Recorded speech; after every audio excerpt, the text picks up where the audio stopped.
Kami po muna ni Papa ay mamimili po ng mga hipon. Ito po yung mga banami na nahuli. Meron din pong alimango. Tataktak na po ni Papa yung mga banami na nandiyan po sa bubong ditiklop. Marami din ah. Wow.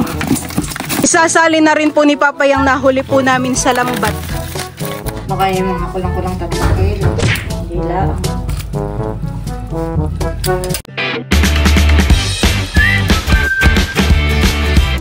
What's up mga kamilot? Welcome back sa aking channel. So for today's vlog po ay papunta po kami ngayon ni Papa dun sa may banami at kami po ay mamamandaw nung lambat at baka po merong huli.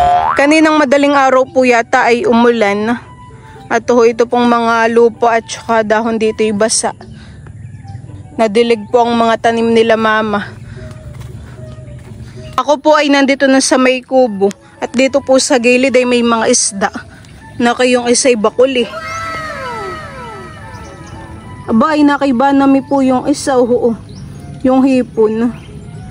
Tapos ay bakuli po yata. Ayun ah. Mga nasa gilid lang po ang isda. Ba, pwede lang mga banami. Nasa gilid. Dalawa po pala. Ayun ah. Dapat ay masarok.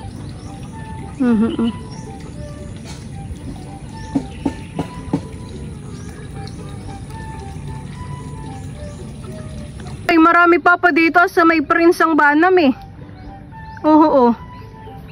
Mga naglutang po. Dami. Yan po ay galing dun sa dulo. Nakarating na po dito. Oo, kadami. Ayun, tamang-tama po at by di pala yung sarok. Tatry po. Dami. Oo. Dami po nung banam eh. Oh. Nasabang. Nasabang. Kukuhain po ni Papa. Oh, ba yun? Ano yung oo?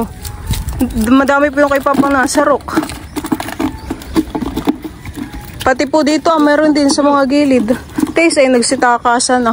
Tatay tatakluban pala. Nasabang po pala yun, honey. Siguro dito meron din Papa ah. Yung mga hinulog po pala namin dati, nabuhay. Yung iba ay siguro natunaw lang gawa sa ulan.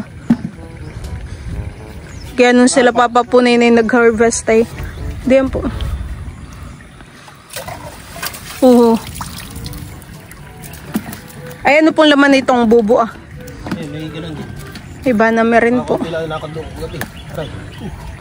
Kagabi po si Papa ay nagpalabas po ng tubig. Pinasabang po niya yung mga banami. Ano pa? May no, sa gilid dun. Hindi ko ba ano yun? Dun apanda. Kanini meron. Lumubog na. Dami laang. Nakakatuwa pa ni Nerok.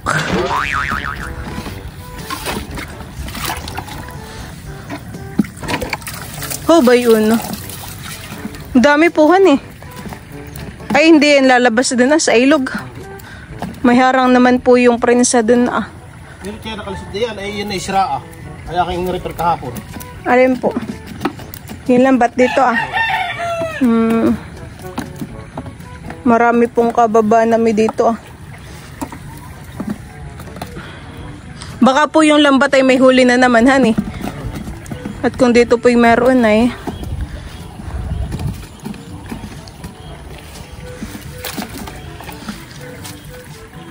medyo labo na po yung tubig.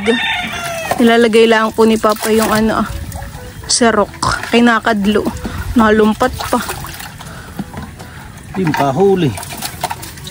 Bayon, huli na naman ah. Marami din po yung nasarok mo. Pati nga po dito sa gilid. Pati isdang bakuli nasa gilid. Gandang biwasin.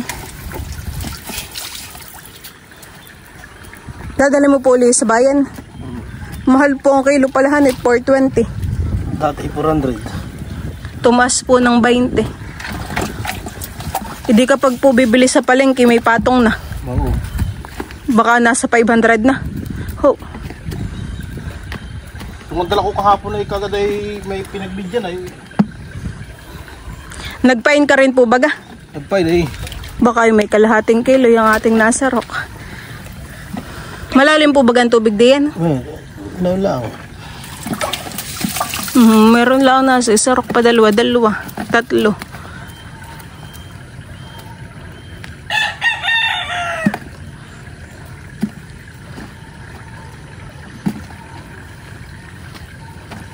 Sakit sabay awang. Tama na po.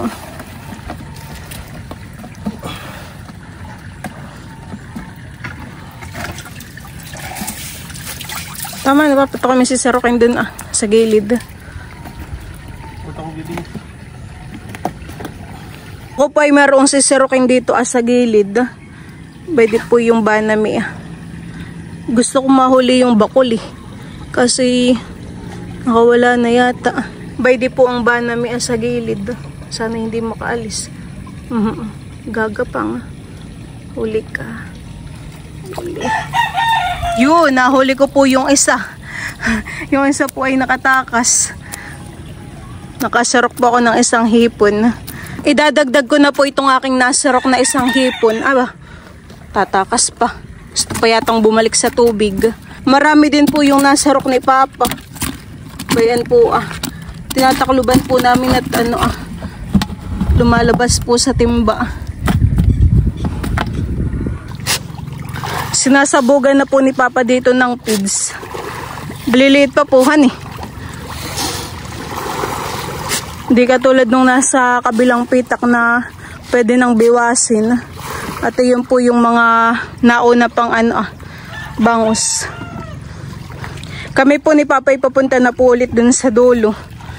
Papandawin na po namin yung lambat. Baka po may huli na namang banami.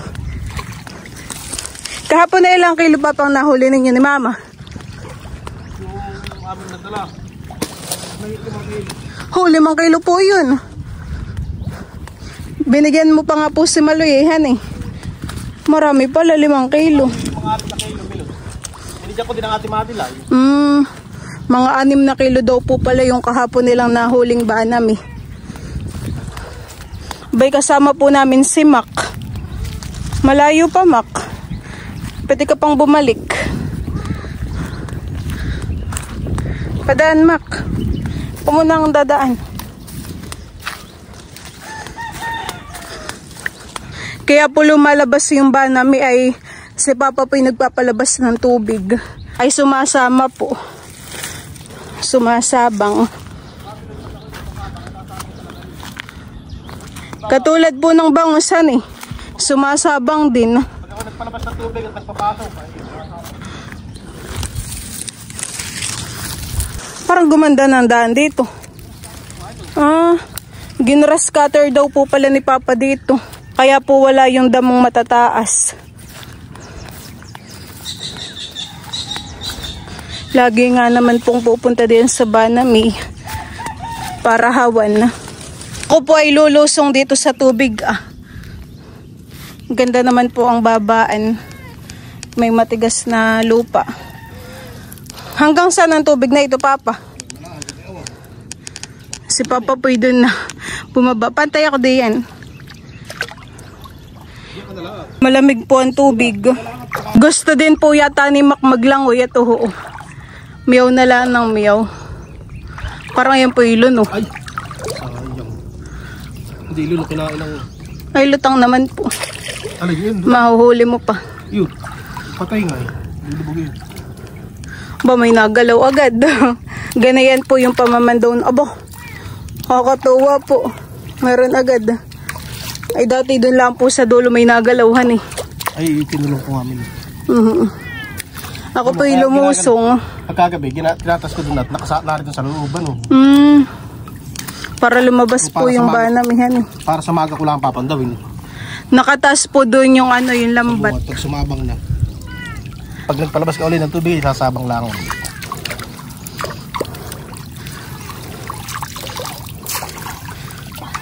Oops, Hahawakan ko po dito sa may dulo. Na pilang tiko. Ay, dati po kayo nagganay ito yan, maliliit talaga. Ay, at least po tayo may huli kahit 1 kilo. Meron pa po dun sa timbay. Makakailang kilo kay, ay! Nakakatakas. Makakailang kilo kaya kami ni Papa. Ngayon. May alimango. May alimango po. Kaya pala. Ako muna dyan. Ayun. Meron daw pong alimango. Malaki po.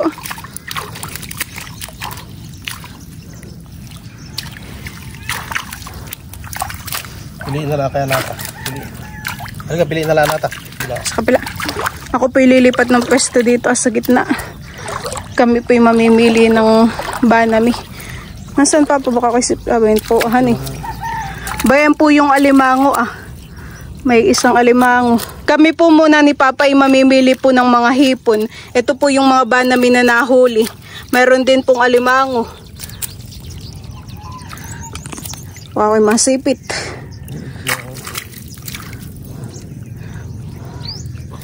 Malayo naman po yung alimango sa akin. Nandun po kay Papa. Ay, pati po itong isdahan Sarap po yung pinaksiw. Aba, nalapit na sa alimango. Malalaki na papahan ang banami. Si Papa na lang po ang aking papapiliin at baka yung mga kagat. Baka yung mga sipit.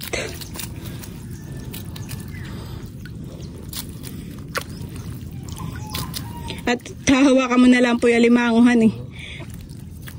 Kapag po yan ay sinama din sa banami, ay baka sipitin. Mamumuyag-muyag.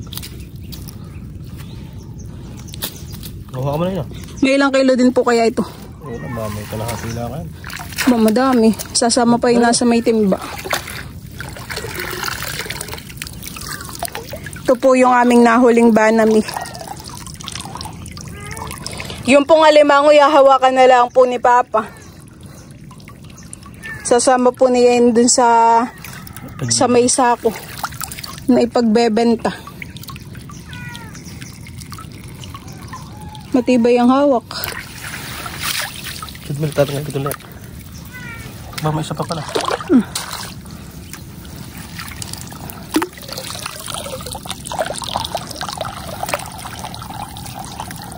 Okay na po. Si Papa po'y doon dadaan, ako dito na lang po. Ay, bababa mo na. Yan po mga kamilot, at ito po yung aming mga nahuling banami. Marami din naman po. Ako po ngayon ay aahon na. Mac! Yun, nakapaglangoy si Mac. Matigas naman po dito yung aking inaapakan na lupa. Nakita tumabag. Oops, Wala ka binihi pagkagabi. Tinutuka po ng ibon. Dinadala rito. Oo. Nakay may pinagkainan po ng banami, May mga 5 piraso. O yung buntot, 1, 2, 3, 4, 5, 6. Aba. Dinadagit po ng ibon. Ikaw na lang pala dito, Papat mahaba. Ano yan? Ako lang. Pag yung tubig po dito ay pinahibasan, ay paniguradong meron pong banami. Yun po yung mga nakatakas. Mac! May ka na dito at baka kay maligaw. Mabilis pong maglalakad si Papa. Nandun na po kaagad. Malayo na. Dadalhin ko na po itong timba dun po sa kubo. Para po ito naiisalin na din.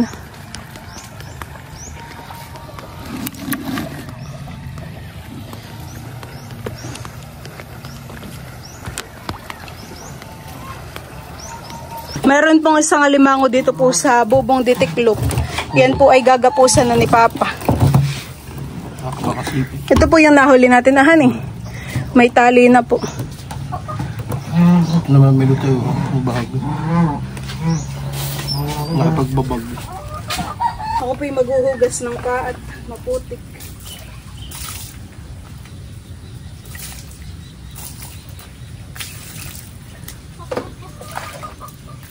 Ay, sarap maligo.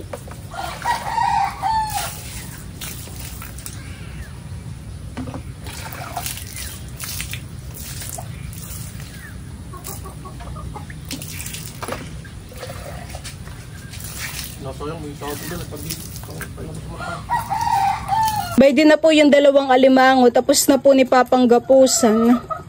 Ito pong isa ay may tama po at yung shell po ni ay basag. Nakipagbabag daw po ito. Oo po natanggal na. Sinisarok pa po ni Papa dito yung mga banami. Meron pa po. Meron pa po si Papang nakukuha. Apat po ito. At kanina po ay hindi nasaid. Mga lumubugay ngayon ay ultaw ulit.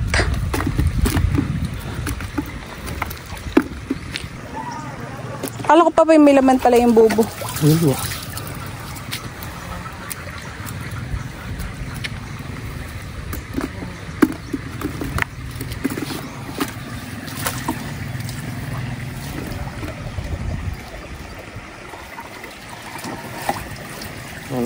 Wala na po.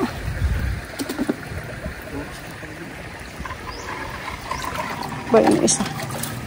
Uy, sayang. Gusto naman.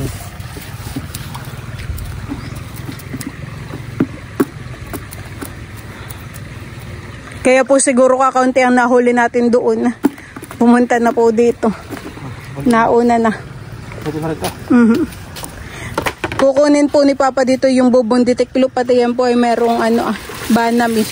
Ay nakay marami din Yan po ay nilagay ni Papa kagabi. Kung marami Papa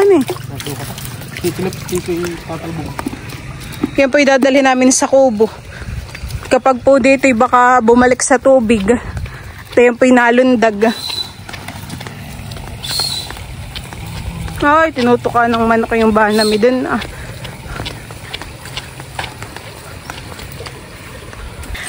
Papalabasin na po ni Papa. Maraming umang na nagkapit sa bobo. Damo mo dito. Ano po? Tataklob po agad Tataktak na po ni Papa yung mga banami na nandiyan po sa bubong titiklop. Marami din Wow. Madami rin po.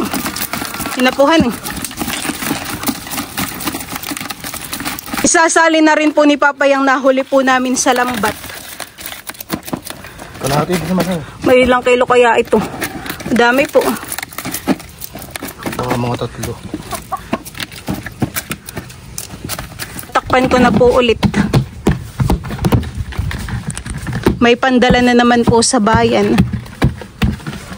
Dito po pala ay merong nakalambitin na idlik. Ito po ay nahuli din ni Papa.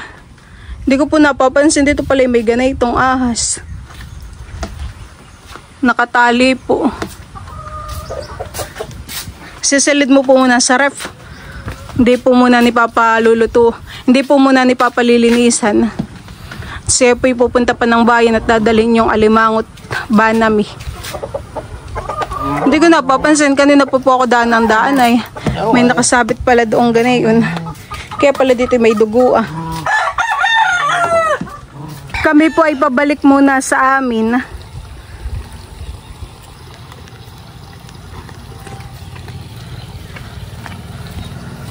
Yung susi, Papa. Hindi na po.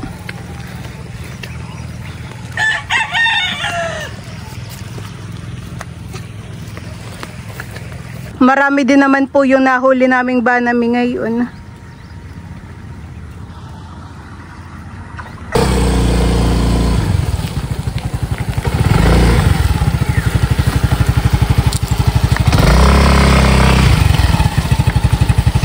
Hawakan ko na lang Papa yung ayan. Alimango.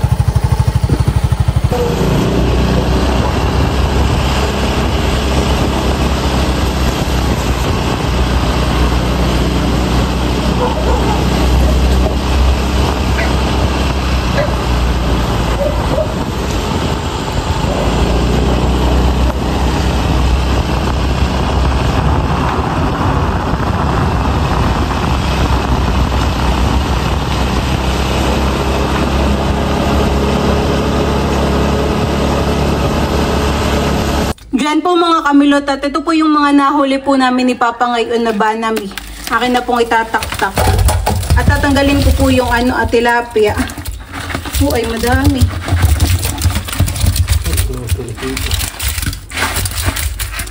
Wow. Baka yung mga kulang-kulang 3 kilo. Hindi lang. Tinatanggal po ni Papa yung mga isda. Tapos ay siya po ay bumabawas ng banami. Ilan mo yung ata ko ng tilapia? Abay, di ko po alam. Di ko na nabilang. Nakaunti lang po yun. Parang 3. Bali yan po mga kamilot, at nadala na po ni Papa sa bayan yung mga alimango at saka po yung nahuli po naming banami. Ang kinita po ngayon ay 3,000 plus. Yung banami po ay 1.85 kilo. Iyon naman po ay nabawasan na ni Ma'am at may lulutuin po siya. Ang kilo na po pala ng banami ay 430. Nagmahal po ng 10 pesos. Bay, nakipamahal ng pamahal. Tapos ito naman po yung sa alimango. Ayan po. Naka 3,000 po ngayon ng benta.